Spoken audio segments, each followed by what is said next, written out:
അഭിലാഷം കഥ ആദ്യത്തെ വരെ എഴുതുമ്പോഴേ നമ്മുടെ പാട്ടിന്റെ ആദ്യത്തെ ടൂൺ ഉണ്ടായിട്ടുണ്ട്. അങ്ങനെ പ്രോസസ്സ് ചെയ്ത് ഇതൊരു മ്യൂസിക്കൽ ലവ് സ്റ്റോറിയാണ്, റൊമാൻറ്റിക് ഡ്രാമയാണ് എന്നുള്ള നമുക്കൊരു കൃത്യമായ വിഷൻ ഉണ്ടായിരുന്നു. അപ്പോൾ ആ വിഷൻ തന്നെയാണ് ഞാൻ നേരത്തെ പറഞ്ഞ ക്ലൈമാക്സ് ഇങ്ങനെയാണ്, ഈ സിനിമ ഇങ്ങനെയാണ് അവസാനിക്കേണ്ടത്. അഭിലാഷിന്റെ ഷെറിനെ കല്യാണം കഴിച്ച് ഒരുമിച്ച് ജീവിക്കുക എന്നുള്ളതല്ല അഭിലാഷിന്റെ അഭിലാഷം. അഭിലാഷിന് ഷെറിനോട് വർഷങ്ങളായിട്ടുള്ള സ്നേഹം, അയാൾ 20 വർഷമായിട്ടുള്ളിൽ കാത്തു സൂക്ഷിച്ച ഷെറിനോടുള്ള ഇഷ്ടം അയാൾക്ക് തുറന്നു പറയുന്നിടത്ത് തീരുന്നത് മാത്രമാണ് അയാളുടെ അഭിലാഷം. അയാൾക്കൊരു ക്ലോഷർ വേണ്ടത് അവിടെയുണ്ട്. ഷെറിൻ കൃത്യമായിട്ട് എനിക്ക് ലൈലാവാൻ പറ്റില്ല അഭിലാഷേ.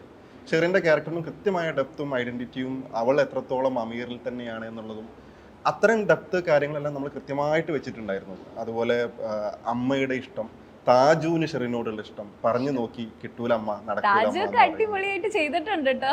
അർജുനുമായിട്ട് നമ്മൾ തുടക്കത്തിൽ സംസാരിച്ചിരുന്നു, ഇങ്ങനെ ഒരു ക്യാരക്ടർ ഞങ്ങൾ വർക്ക് ചെയ്യുന്നുണ്ട്, ഓക്കെ അല്ല. അപ്പോൾ അർജുൻ അപ്പം ഡബിൾ ഓക്കെയാണ്, സെറ്റാണ്. അപ്പോൾ പറഞ്ഞു ഞങ്ങളൊന്ന് വില്ലനാക്കിയാലോ എന്ന് വെച്ചപ്പോൾ ആക്കി എന്ത് വേണേലും ആക്കി കുഴപ്പമില്ല. പക്ഷെ ഞങ്ങൾക്ക് ആ ക്യാരക്ടർ വന്ന് തുടങ്ങുന്ന സമയത്ത് ആൾക്കാർക്കൊരു കട്ടറുമ്പ് ഫീൽ വരുമെങ്കിലും പക്ഷെ അയാളും വെറുതെ അല്ല വന്നു പോയത്. അയാളുടെ ചെരുപ്പ് വിറ്റ് തീർത്ത കഥ അഭിലാഷിന്റെ സ്നേഹം പറഞ്ഞു തീർക്കണമെന്ന് പറഞ്ഞ് കണക്ട് ചെയ്തിട്ടും അയാളും ഭയങ്കര താജുവിനെ പറ്റിയും അഭിലാഷിന് റിലേറ്റ് ചെയ്തു എന്ന് പറയുന്ന പോലെ തന്നെ താജുവിന് റിലേറ്റബിൾ ആയി എന്ന് പറഞ്ഞ ഒരുപാട് പേര് മെസ്സേജ് അയക്കും. തീർച്ചയായിട്ടും.